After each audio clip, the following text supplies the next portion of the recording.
Olá, abençoados, tudo bem?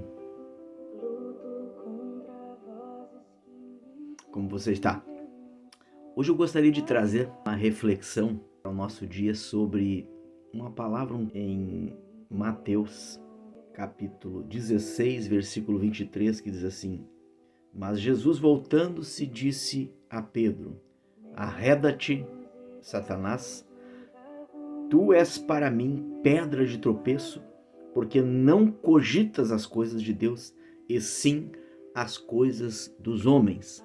Em outra versão, Jesus diz assim: E virou-se Jesus a Pedro e disse: Para trás de mim, Satanás, você é uma pedra de tropeço e não pensa nas coisas de Deus. Não cogita, não pensa, não tem por prioridade. Então,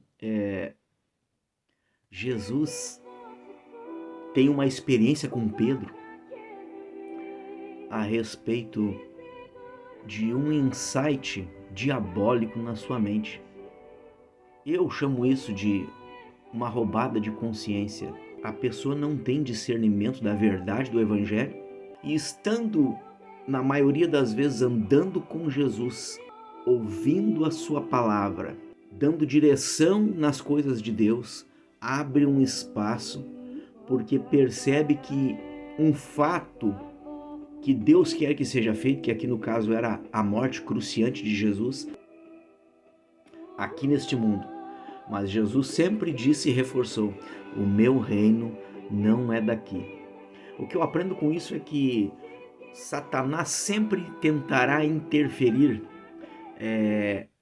nas nossas vidas, tentando construir uma ilusão, tentando construir coisas boas neste plano, tentando trazer para nós aqui, como que se a nossa vida fosse só aqui, como que se a nossa vida fosse construída, vivida, aproveitada nesse momento, nesse tempo de vida, e que depois de nossa morte tudo estaria acabado. E isso é uma mentira que o diabo tenta plantar nas nossas mentes, nas mentes daqueles que ainda não entenderam a verdade do Evangelho, a luz do Evangelho. Porque a luz do Evangelho nos reporta um céu abençoado, nos reporta um plano no porvir, algo muito maior do que nós percebemos aqui com nossos olhares físicos. E era disso que Jesus estava tratando aqui. Ele estava falando sobre a sua crucificação, aonde ele pagaria um preço caríssimo por mim e por você, para que nós pudéssemos alcançar a graça salvífica de Deus, a salvação que vem da parte de Deus. E Satanás sempre vai tentar interferir nisso. O que acontece, trazendo para os dias de hoje, é que as nossas consciências são quase que em todo o tempo surrupiadas por momentos que pensamos que vamos sentir dor. Então criamos um senso de autoproteção. E essa autoproteção, esse medo de viver, esse medo de morrer, essa desconstrução de palavra de Deus, essa desconstrução celestial que nos leva a mirar no céu, essa desconstrução que nos leva a mirar na terra, nas coisas da terra, nas coisas perenes e passageiras, isso destrói a construção do projeto de Deus na nossa vida. Se você já passou por isso ou passa, a tua consciência te traindo, não é apenas a tua consciência, é uma alimentação de dardos inflamados da parte de Satanás dentro da tua mente, disfarçadamente, para que você pense que é o teu desejo, o teu pensamento, o teu querer e inclusive até o querer de Deus. Aqui o apóstolo Pedro, que então era um discípulo, foi aferido por um dardo inflamado de Satanás, deu ouvido na sua consciência, abriu a sua consciência, abriu um espaço e disse para Jesus: não te acometas de tal mal. E Jesus, prontamente discernindo o espírito que estava tentando enganar a mente de Pedro naquele momento, percebe que é o próprio diabo, o próprio Satanás, e o repreende. E diz a ele, não a Pedro. Aqui eu acho interessante que Jesus não fala para o Pedro. Jesus fala para Satanás: tu nunca entendeu das coisas de Deus. Tu nunca quis nada, nunca quis construir os projetos de Deus. Para trás de mim, porque agora eu estou na frente. Eu vou construir os projetos do meu Pai. Eu vou consolidar o grande projeto do meu Pai. E tu não vai interferir. Eu acredito que Pedro deve ter ficado chocado em um primeiro momento, porque não entendia das coisas de Deus ali. Não entendia da guerra espiritual que acontecia. Um mundo invisível que eu e você não podemos ver com os nossos olhos físicos, mas podemos compreender se nos inclinarmos e sentirmos a verdade do Evangelho em nós, nos dando direção. E é exatamente disso que se trata. Quando Jesus repreende Satanás, Pedro volta à lucidez e continua o caminho com Jesus, acompanhando-o para entender que era necessário Jesus morrer e ressuscitar. E foi exatamente isso que ele fez.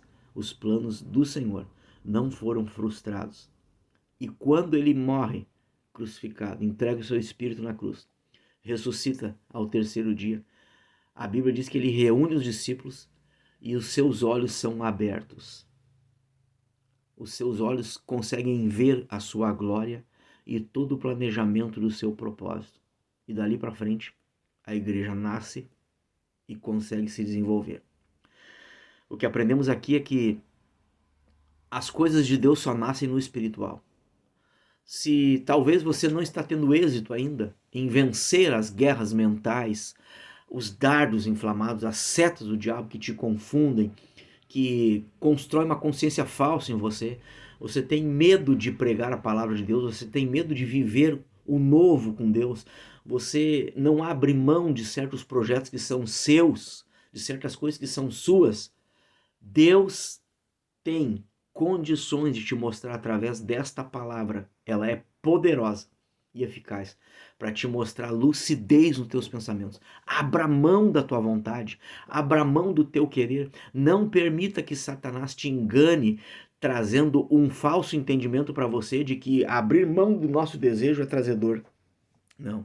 Abrir mão da nossa vontade é cumprir a vontade de Deus e alcançar uma tão grande salvação. Porque o inferno, ele existe. É citado várias vezes na Bíblia. E a palavra de Deus diz que aquele que não aderir ao nome de Jesus, ele será condenado. Haverá um juízo, haverá um julgamento da parte de Deus. E aqueles que não se sujeitarem ao nome de Jesus, infelizmente, sofrerão esse dano. E a Bíblia diz que todo joelho se dobrará perante o nosso Senhor. Então, por que não agora? Por que não viver o novo agora? Não viver o desafio de servir a Deus nesse momento? Saiba você que somente Jesus pode conduzir em equilíbrio teus pensamentos e te trazer para fora desta ilusão que talvez Satanás tenha criado para você. Se você ainda não aceitou Jesus, aceite. E Deus estará trazendo lucidez aos teus pensamentos. Você vai ver quão grande engano a tua vida foi trazida até aqui. Porque, na verdade, a mentira é plantada em nossas mentes o tempo todo. E acreditamos na mentira, porque não conhecemos a verdade. No momento que conhecemos a verdade nos libertará da justiça, do pecado e do juízo que estão por vir. E vai manifestar em Cristo nas nossas vidas a libertação para o reino de Deus. Você terá vida com abundância. Você será livre. Que Deus abençoe a tua vida e que a paz do Senhor Jesus te encontre, te trazendo lucidez nos teus pensamentos.